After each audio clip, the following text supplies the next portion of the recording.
everyone. Welcome to another episode of The Stone Genius. I'm going solo again today. My name's Ro. I'm the Stone Genius. You know me. I'm often stoned, always a genius. This is probably going to be a quick show. I wanted to throw another show out laying in bed. I'm recording this in the morning. And maybe you can tell because of my voice. Oh, I also want to say if last night, out of nowhere, I had this super strong headache, like right behind my left eye, out of nowhere. I don't remember a headache like this. And I still have it. So I have told my family because often I can joke and do stuff. Like I used to fake like I was dead when like Bobby would come home.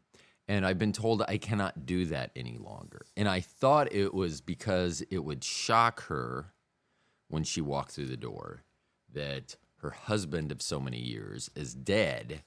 But I think in retrospect, it was more because if she thought I was dead, she may have clapped or jumped up and down. And then when I wasn't dead, so at my age, she says it's better to just wait for the real thing to happen. So in a way, I had to tell them that about this headache because I was like, I don't know if you can tell a stroke's coming. I have no idea. I'm 55. About anything can happen to me at this point. So I told them, if I start slurring my words, if I start, I'm sorry, I just thought about Kat being on the show when I said slurring my words. Hold on, shoot. Dang it, and I don't have that button up. Don't have it. What the? Ah, shoot. Gosh, Rupert. Anyway, I had told them, if I don't make sense, I'm not fooling around. I will not joke about this while I have this intense headache. And so I'm not a doctor, but I am pretty sure it is either a stroke or perhaps I have a tumor. It's not a tumor. It's not a tumor at all. Okay, maybe it's not that then. So, and what it probably is, headache. Because I sleep and eat so well and work out 3 or 4 times a day. At this point, I'm sure that there is nothing my body would say negatively to me. I should unplug my phone. I had my phone plugged in, and Bobby said that when she was listening to the marathon therapy session with Kat, that she kept hearing the chime, and that must have been my alerts. So I apologize for that. I couldn't hear it on my end. Kat was remote when we did the show, and so I didn't hear the bling bling bling. I'm glad that is all that was heard, because I do have some ringtones and other things that could play that may be different than just a sound. We'll just leave it at that. So I wanted to talk about, I was laying in bed and I was thinking about stuff. Of course, that's what I do.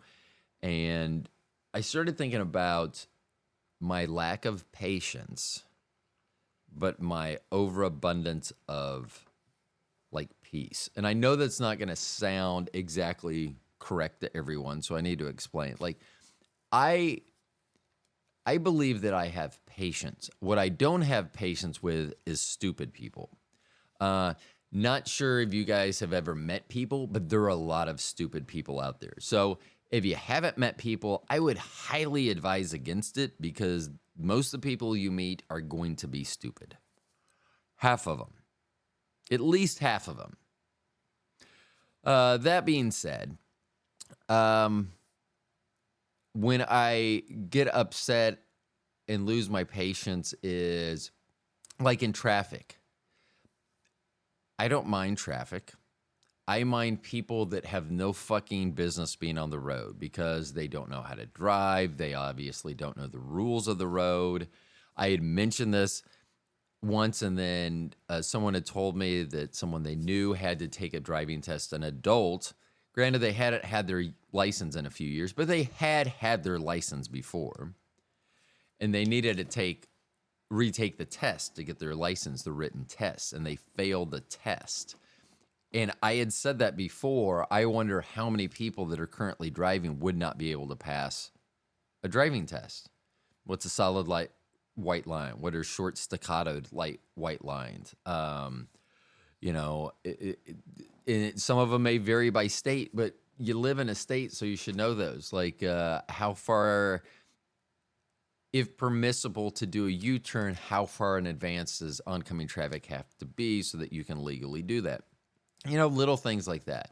Or just paying attention to street signs. And I will even say one-way street signs, because not all of you even pay attention to those. It amazes me how many people will turn and go down the wrong side of a road. There are a few in Kansas, and they're not complicated. It's not like it's tricky, like, oh, I didn't know the division, the grass that's in between, I didn't know. I mean, I don't know what the fuck they thought the street to the right was. Oh my gosh. And it happens so frequently. And if you're not paying enough attention to turn into the correct lane, probably shouldn't be driving. Yeah. So I don't even like talking about it. They drive me insane. That's why I can't wait for self-driving cars, because they should have rules. And people will be like, oh, people could hack it. You know what? I would rather take the chance of someone hacking my car and doing something nefarious than I would, because that takes time and effort. All it takes for someone else to hit me out on the road is their stupidity. So I was thinking about patience and my lack thereof. And it's not a lack of patience. I'm very patient if something needs and warrants my patience. That isn't stupid, basically. And I'm not talking about the situation. I'm just talking about the way that it's played out. As long as everything goes in a logical manner, I believe I do have patience. Very seldom do things seem to go that way. And that's why often I think that I may have a tumor. It's not a tumor. Okay. It's not a tumor. Okay. At all. Okay. I'm sorry. It's not a tumor. My bad. But then I thought about my peace, the amount of peace that I have.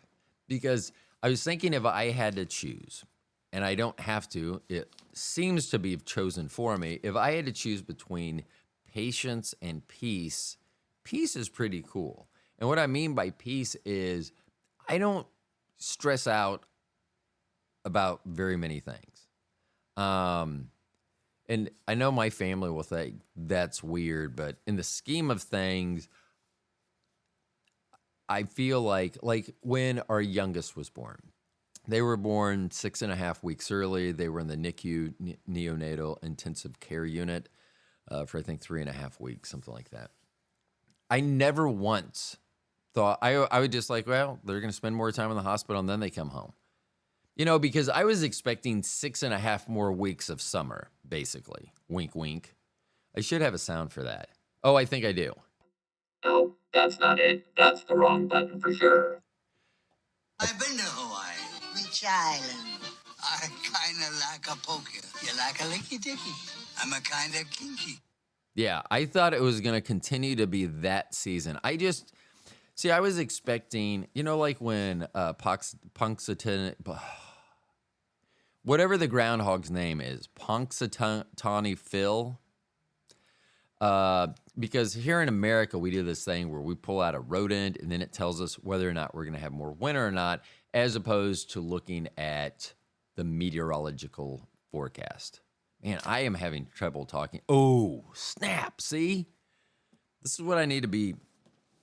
Yep, this is what I need to be. But I have smoked, so I got to take that into consideration also. But when Trinity was in neonatal in the NICU, I just assumed everything was fine. I never was once like, oh, well, that's not common. I mean, Mo, when Morgan was born, we didn't have that issue. I mean, she came home 3 days, 2 days, whatever. They kick you out of the hospital. That's when we came home. And so it was totally different. But I didn't see it any differently. The only thing I saw differently is because I had the shock of, oh, the baby's coming. And let me go over this story in case I haven't mentioned it on the program before or not. So I came home for lunch. Bobby was pregnant, so she was 7.5 months pregnant. And I came home for lunch one day on a Monday, and she didn't work on Mondays. And she's sitting on the bed. And let me back up. So in our household, for the most part, the guidelines are I would take care of the outside of the house. She would take care of the inside of the house. That doesn't mean cleaning and stuff like it, whatever. So that's kind of how it was. So she never mowed. So the first time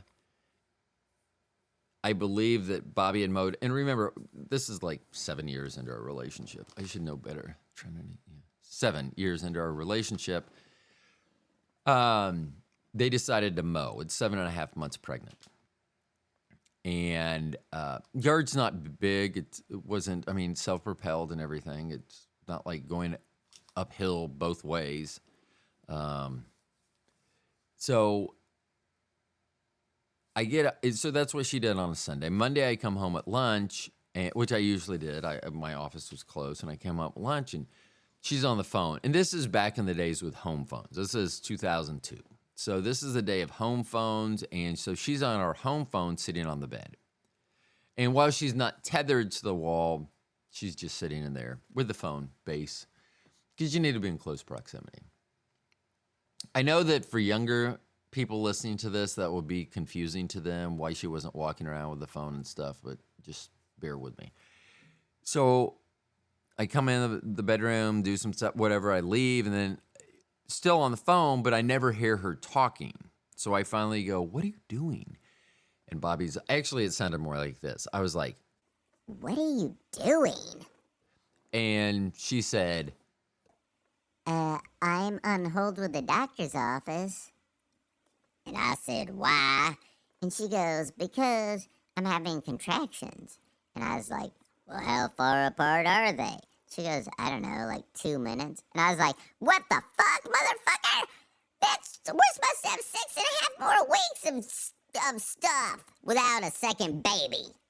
okay, I don't think that was a quote of what I said, but I just think I was like, whatever the timing was, I don't know if it was 2 minutes, 1 minute, 90 seconds, 10 seconds. I don't think it was 10 seconds. Whatever the number was, I was like, oh, well, maybe we should be on the way to the hospital, which oddly enough is the same exact thing the doctor said when they got on the phone.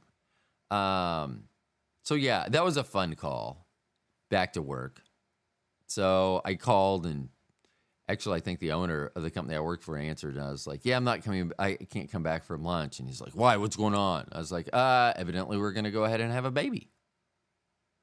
So we went to the hospital. She had the baby early the next morning, and then like a trooper, I was back at work, because that's what we do here in America.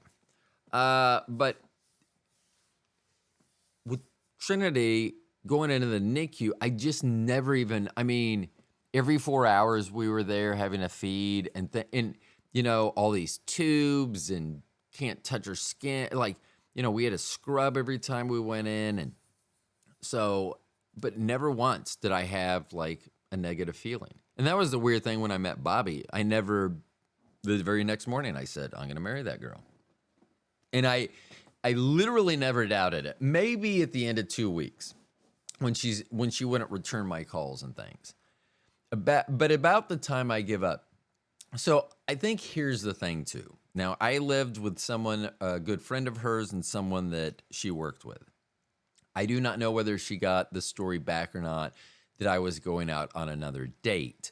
But as soon as my first date after my one-night stand with Bobby, Bobby calls me and wants to see each other, see me see her, whatever. But it's just odd that when I don't pay her any attention anymore, all of a sudden she's interested. Now, granted, she had to untangle herself from a boyfriend. So once again, let's just remember if we want to compare, Bobby was just younger. She went home with me in a one-night stand, and she had to detangle from a boyfriend before we could get started. So, just as you guys think that I'm the devil, I'm just going to say I'm not as much of a devil, and Bobby may not. She is an angel, but maybe not as much as an angel. Like, she's an angel, but like a hot, sexy angel that they don't want to show too much because that's not what they want people to think of angels. So it'd be more like, what is it? The Big Energy Lotto video. So that's how Bobby is. She's like a sexy angel, but she's a little. Remember, she went home with me that first night. I remind her that all the time.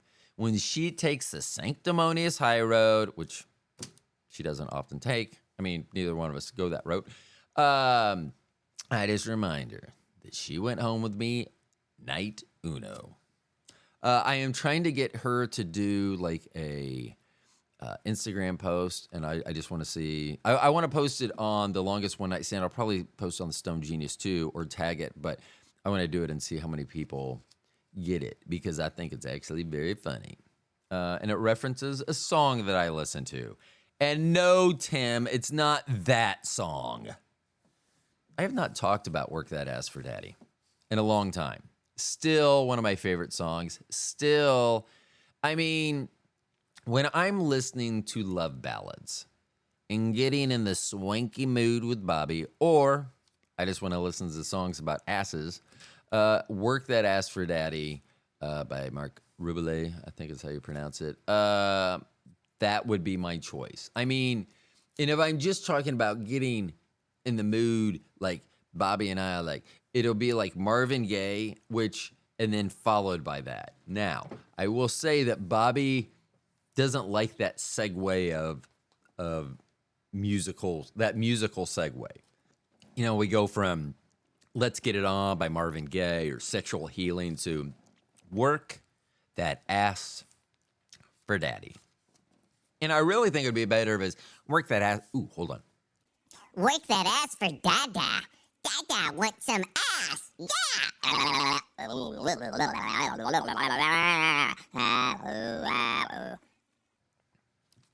Sometime I wish I could incorporate those sounds in the bedroom. I wish Bobby would talk to me like that sometimes in the bedroom. Oh, yeah. Work it, boy. Work it. Smack that ass. Once again, I'm going to let you decide whether that was me or Bobby in the bedroom. Oh, I hit that one. Ooh, yes, that was good. So I think I have an abundance of peace, just meaning I just feel like things will work out. And I know that's kind of a stupid statement because things do just work out. You just don't know how. But I just feel, I don't know. It was just weird. So I had that feeling. Let's see. I talked about this on the podcast with Bobby. The Longest One Night Stand with Bobby and Ro. Go listen to it if you don't listen to it. Good conversations over there. Sometimes it's the same, a little bit of the same stuff. Sometimes it's not. But I started thinking, I am not a strip club guy. And there is a video that is movie by Megan Thee Stallion, but it's done in a strip club. But it's not what. Anyway, like, so I started thinking about that as not a strip club aficionado. What type of music do they play now? Because before when I went, and I've never been, so in Tampa, it's like a strip club on every corner. But I never went when I was down there. And then Kansas City's not known as the strip club capital of the world. Or Wichita. So here's a side note, when we moved to Wichita, Bobby and I, this would have been 1997. I remember we're in her Toyota Corolla. We're driving, I don't know what street in Wichita. She's driving, I'm sitting shotgun. And Bobby says, hey, if you ever want to know where one of our local strip clubs is, there's our best one. And I look over and they have one of those signs that has the plastic letters that you can stick in and make the words and everything. And so the sign said, and it's still one of the greatest slogans I've ever seen. If 1997 provided me with a phone that could take pictures, I would have taken a picture of it because it was just that funny. The sign at the strip club read, "We're topless, not toothless." Hold on. Or, I mean, so here's the thing about a strip club. I don't know if there's a lot of smiling. First of all, how often are you looking at the face? I think it's like face, body, and then body, body, body, body, body, body, body. That's probably why there's that song by Megan Thee Stallion, now that I think about it. But so if they, oh yeah. But yeah, now that I think about it, toothless is bad. So if you're topless, but I guess I would rather my stripper, the stripper I was watching, not my stripper, like I own the stripper. I would rather them have oh fuck, gosh dang it. I was just about to say they could have, I'd rather them be topless but not toothless. So if they had nice teeth, they could have bad boobs. But then I started thinking about mismatched boobs, and I literally need a throw up sound on here. I don't have anything that sounds like, how do I not have anything that sounds like throw up? Hold on. I'm gonna piss on your face, and then I'm gonna fart in your mouth. That is the taste I just got in my throat when I said that. When I was gonna say, so now I've rethought that. I would almost rather them have perfect tits and no teeth. I mean, what would I look at their teeth for? Unless I'm a dentist going there, don't smile at me. Like, if I ever do go to a strip club again, which I need to, so now I'm so interested in what music they listen to there. Not listen to, but what they play. It was all like Motley Crue. I can't, Anyway, if you don't know Motley Crue, play any of their songs, and I guarantee at one point some girl was dancing on a pole to it. Bobby said White Snake. Yes, there are a lot. That's the type of music. And the thing that I had mentioned was, I think that the music and the dancing were separate. Because it would have been weird if some girl just comes out and starts dancing on a pole, especially if you've heard, like if you've ever tried to spin on a metal pole or something and you hear the skin, you don't want it to be quiet. Oh, just like there has to be sound now when Bobby and I have sex. And it's not so that other people don't know. We don't give a shit about that. It's so that we don't hear each other wheezing and our bodies creaking and things like that. So I think it was I think the music back then was separate. I don't think they had music that was actually pole danceable, if that is a phrase. And if it isn't a phrase, it should be a phrase, pole danceable. So there should be a rating system on music about how pole danceable that tune is. Like back on Soul Train, they used to rate songs and things. They should do that on pole danceability. In fact, I may start that. That would be a great YouTube channel where I listen to a song and then I determine how well someone should be able to dance on a pole to that. Anywho, anyhow, anyway, I think that the Motley Crue music was just white noise to distract you from the squeaking of the inner thigh or lips on the metal pole. But I wonder now, because the music, like almost every video I watch looks like it's strip clubbable. No, it's pole danceable, pole danceable. So, because often in these videos that I watch, there is a pole involved or an inflatable hot tub. Always Mylar balloons. Always, always, always. I don't get it. There's always Mylar balloons. And then it's just like dancing and shaking the ass. I'm totally fine with that. But the music matches what they're doing. They're doing it to the beat. Big Booty by Gucci Mane with Megan Thee Stallion. Watch that video. That is a video. That is one of the few videos that I watch where the song matches what's happening in the video. Now, granted, it's called Big Booty, and the girls all have big booties in the video, and they're shaking them. So it's not that, you would think it's not that hard. You'd be like, big booties, got girls dancing with big booties. Okay, listen to some of these other songs. Like, just, like Freak Nasty. Why are you delivering pizza? I don't get, and then you become a maid? I mean, like, were you literally getting off work and go, oh, this pizza, so you work at a pizza delivery shop. And I still want to know whose idea this was. If Megan Thee Stallion, how do you not put your foot down? Or in her case, put her hoof down. Get it, Stallion?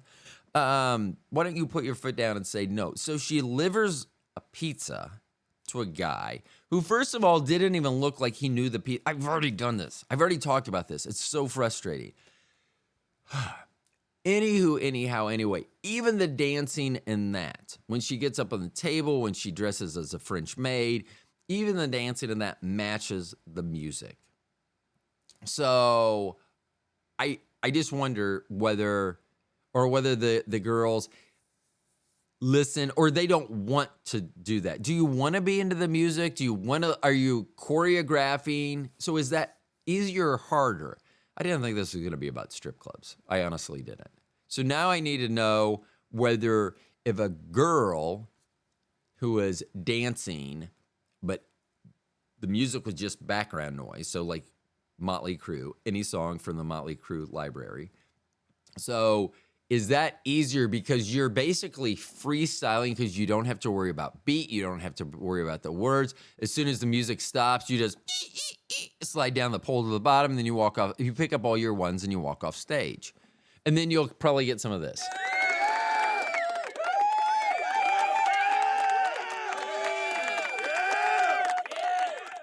And I decided to let that go because, as we discussed on a previous show, it gets a little creepy at the end there. Which I will tell you, I have not been to a strip club for a long, long time, but often the applause there was very creepy too. Like,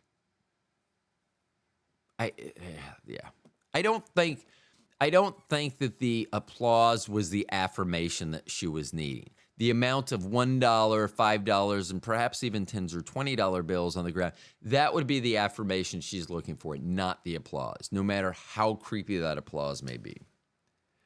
So I just wonder whether strip clubs now have better music than in the past. Because see, now I'm like, if it did, you could just make it more like a dance club where it has strippers, but why wouldn't you just have a dance club already that you're playing that music at, and that's it. See, I don't go to clubs. At 55, I keep telling Bobby I'm going downtown. I'm finding a dance clubs with the music I like, and I will walk in.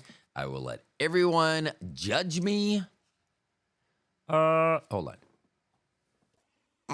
There was a 55-year-old white guy that just walked in, and I think he's lost.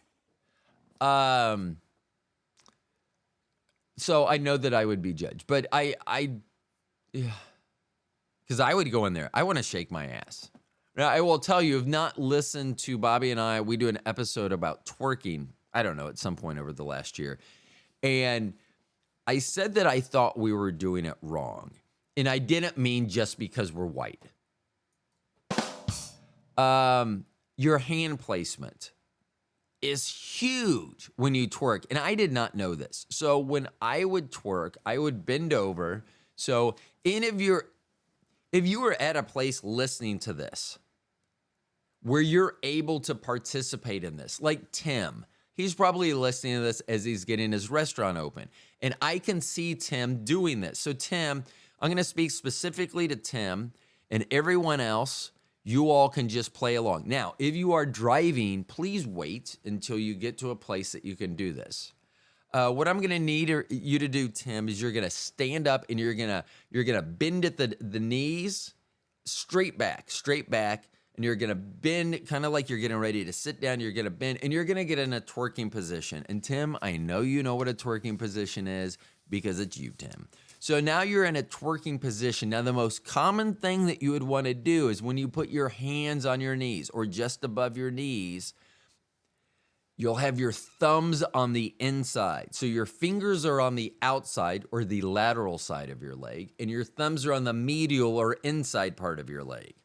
I don't know if that's right or not. I mean, to the knee, that's correct, but so don't sue me. I'm not a doctor. Disclaimer. Bing, bing, bing. So instead of having your knees on the inside crotch side, not the hip side, not the outer side where your hips are, but the inside where your crotch would be, regardless of what type of crotch you have. Now, I know I'm speaking specifically to Tim, and I believe I know what type of crotch Tim has, but I'm speaking to the others. Regardless of the type of crotch that you have, instead of having your fingers on the outside of your leg, the hip side, and your thumbs on the crotchular inside part of your leg, reverse that. So you put your 4 fingers inside the crotchular zone, just above the knee, and your thumbs are on the outside. Yeah. Okay, so now move your hands back the first way and try to twerk. Tim, move that ass up and down. Move it, Tim. Move that ass.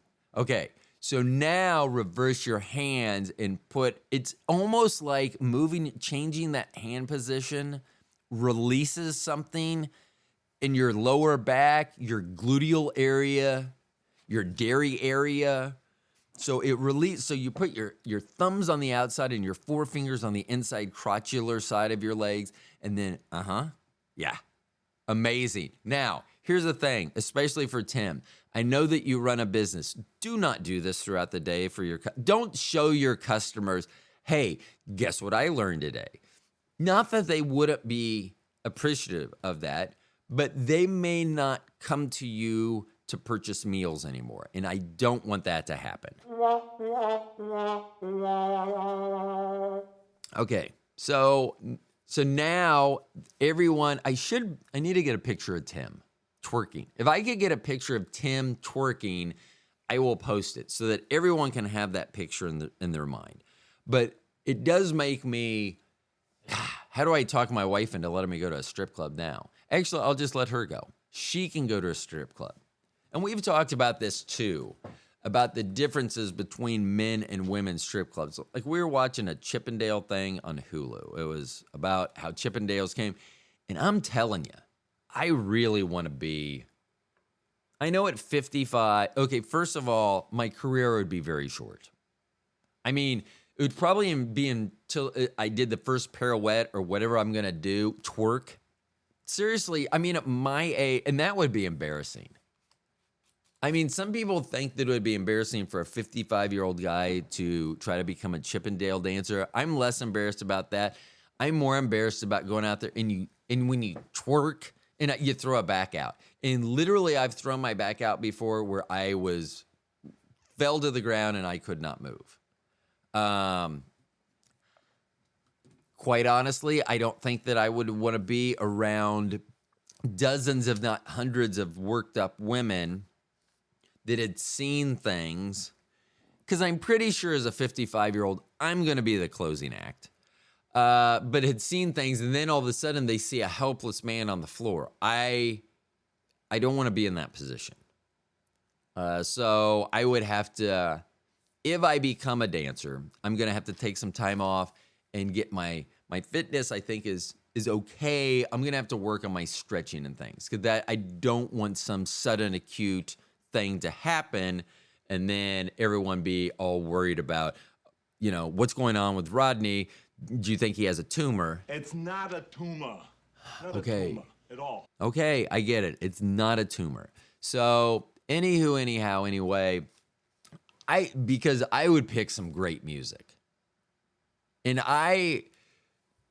so originally the last show with Kat, when we learned about her prolific gridiron exploits in elementary school. I was originally going to talk about, I wanted to make someone's day this summer. So I was watching Magic Mike XXL because, of course, I want to be a dancer.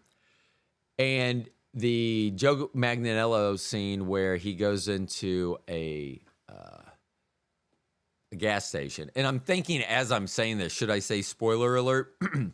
First of all, if you haven't seen the movie, it's been out for, I don't know, a lot of years. You haven't seen it yet, I don't have to say spoiler alert. So anyway, he walks in and there's a girl, she's just on her phone. Let's say she's frumpy. So she's on her phone, she's not looking up, and he's going in because his friends want him to make her day. And so he goes in and he can't get her his attention. He tries to do all these things, peacocking, if you would, and she doesn't do anything. He grabs a bag of chips, he opens it up, he grabs water, he squirts on himself, and he like squirts it like he's ejaculate. He uses the water in place of ejaculate. He squirts the bottle. Pew! So, and then he makes a mess and everything, and he's dancing for her and stuff. And like when the song's over, and it's the Backstreet Boys, I want it that way. When the song's over, he goes, "What I owe you for the chips and water," and she just smiles. And I don't even remember whether that's all I cared about. And that I just thought that was funny. And I want to do that for someone that's having a bad day, not because I'm sexy like Joe Manganiello, but I could do that. Like that would not bother me. The only thing that would bother me is if someone had to stick up their ass and they're like, "We're going to arrest you for tearing up that bag of chips." And I will say also, I would not do this dance in front of someone that sounded like, "We're going to have you arrested for tearing up that bag of chips," because that would not be my target audience. Like if Bobby said, "That guy doesn't look like he's happy," do that Magic Mike thing for him. I would have to say, I'm sorry, but I don't think I can do that right now. So that's what we were going to talk about. And then we talked about football. Oh my gosh. Literally. That story. I don't even remember anything. Okay, I do get it. So what would be 20 years older than third grade? Okay, so I do. So I was trying to think also, I don't remember third grade, but I'm also 20 years older than Kat. So then I decided to add 20 years onto third grade. Let's say, I think you're like 8 maybe in third grade. That's what I'm going with, 8 years old. So that would make me 28. And I do remember what was going on when I was 28. I had just met Bobby.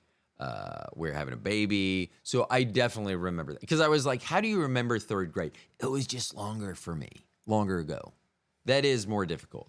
So I guess what we're saying, the plus side is that in 20 years, somewhere in the next 20, I want to say somewhere in the next 20 years, Kat's not going to remember these football stories that seem to so mold her into the person that she is today. But I have a feeling that I don't think that the podcast was the first time she talked about that. I mean, I have a feeling that like maybe she meets someone like Sal. I wonder if when she met Sal, if she was like they met and then they're like with tennis, blah, blah, blah. And then all of a sudden she's like, "I was pretty good at football in third grade." And he's like, "You had me at third grade." Oh, shoot. I should have, I missed that button. That would have been better. So, no, I don't think they would say that. So, but the stories were, yeah. I have not re-listened to that episode, nor will I. However, I do think that either verbally or at least mentally, there was a few what the fucks going on in my head. But it did, I mean, I guess I wish I had something that impactful in third grade that I remember. I remember my third grade teacher's name. That's all I remember. trying to think. Is there anything else? And the only reason I remember that is because her last name is Earhart, who Amelia Earhart was from Atchison, Kansas, which is, I don't know, an hour to north of Kansas City. And so, like, so that was cool. Like, we couldn't, like, Google stuff. Like, I don't think she was related to her, and I don't remember. But I just remember her name because of the last name. But you couldn't Google. And I mean, this was, if I was 8, this would have been 1975, 74, 75 year. Fudge sickles. Golly gee willikers. That, I will say that statement there did not help my headache. That actually felt like my headache got a little bit worse when I just realized that I was in 3rd grade, probably in 74 or 75. Oy vey. Hold on. I do have that button that I know of. Okay. So, yeah.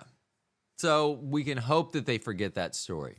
Actually, I hope they don't forget that story. I think that they think it's a wonderful story. I believe, I'm going to say there's probably someone out there it helped.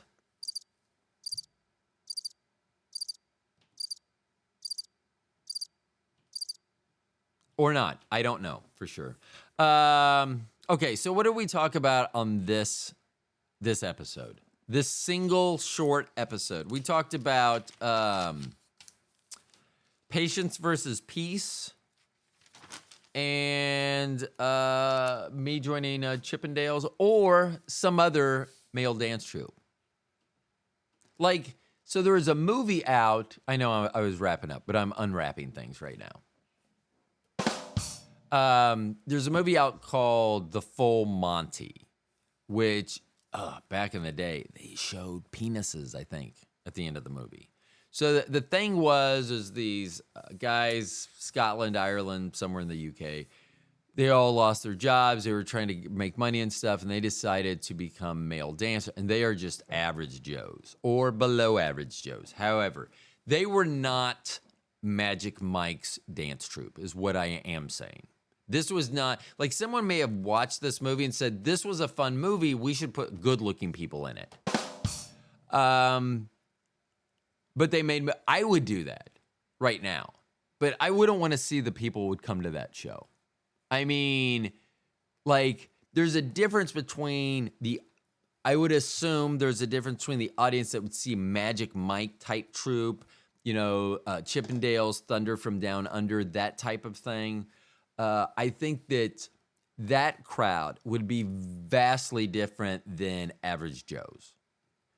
I believe that other crowd to be fuller, too. I believe that you may have a difficult time filling a theater or living room full of people that want to see average Joes dance. But I could be wrong. I do not know. So we talked about me wanting to be a professional dancer. We talked about what type of music they play at strip clubs. We talked about my peace, my patience. I mean, we really covered a lot here in 40 some odd minutes. Anyway, Kat will be back soon. Kat is playing for the championship. Now, I will say that when Kat told me that Kat is now like a sports version of Schrodinger's cat. So if you don't know Schrodinger's cat, Alive Dead, if you don't know, you probably look it up or don't listen to the show. Either way. So Schrodinger's cat, Alive Dead. So Kat, not Alive Dead, but she either is a champion or not a champion because she's already played her match yesterday, and I do not know the results of it. So she's either a champion or not. But I said, when she said she was playing for the championship, I said, oh, well, this will be back-to-back championships for you because one of my first guests was Kat. She was on, and we talked about her real estate career, and then we talked about her tennis career, and she had just won, I think she had just won what they call the Tin Cap Championship.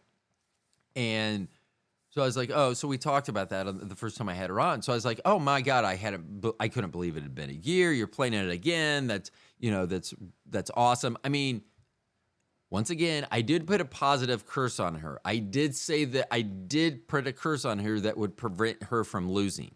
I mean, literally, she could just stand on the baseline and not move, and somehow the ball would everyone would either hit it out or they'd hit it directly to her so she could hit it back. I mean, that's the type of luck that she has had recently because of this positive curse.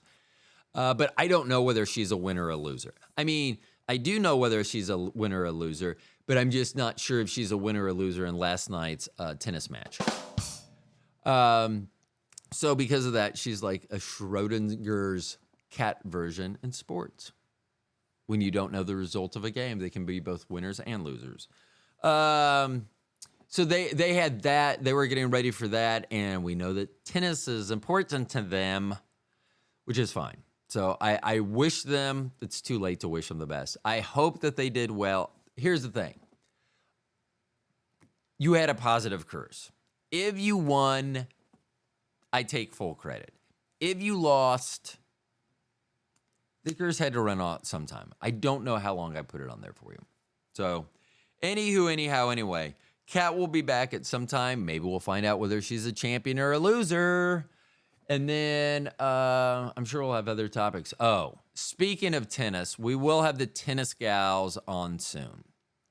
That's all I'm going to say. Bobby and I talked about it. So the best way I could relate this for the tennis gals is I asked Bobby what she thought Johnson County tennis gals would be like.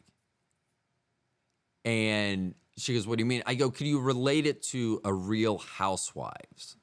And I was like, because like Real Housewives of New Jersey, which is generally the one I think of, like, because they're throwing tables and screaming at each other, and it seems like I would fit in well there. But she said that the tennis gals, the real tennis gals of Johnson County probably will be somewhat similar to the Real Housewives of Orange County, which I don't know exactly what that means. So I'm going to have to find that. I may have to do research, and by research, I will just ask Bobby, what did you mean? Let's see, what else is going on? That's about it. So I have one more show probably come out this week. I'm trying to get you guys 3 a week. That's what I promised you for this year, so I'm trying to do it. Trying my hardest. We do have some great guests coming up. I won't say, we do have some great guests coming up. So once we get their dates set in the calendar, I will be able to talk about them, but I don't want to do it in advance of that. But we do have some great guests coming up as well. So for everyone that's listening to the show for the first time, God, this is a weird episode for you to listen to, but let me do this for you. I'm going to let it get creepy. I mean, I want them to know if this is the first time they've listened to one of my podcasts, the podcast, that things will get weird. Things will get creepy, just like that applause did. So for everyone else, welcome back. Thank you for listening. Share the show. I need to do more with social media. This, I wouldn't call it a juggernaut. We do very well with the shows. Hold on. This is for you all, everyone else, not the newbies that just arrived. But I'm not going to make it gross with you all because you guys have been here long enough to know just how gross I am. Thanks for listening to the podcast. See, I need to be careful with my diction. I can't tell people, be wary of how I sound in case I'm having a stroke and then I talk like an idiot. So thank you for listening to the podcast. My name is Ro. I'm the Stone Genius. I'm sure you picked up I was stoned. I'm always a genius. I'll talk to y'all later. Thanks for listening.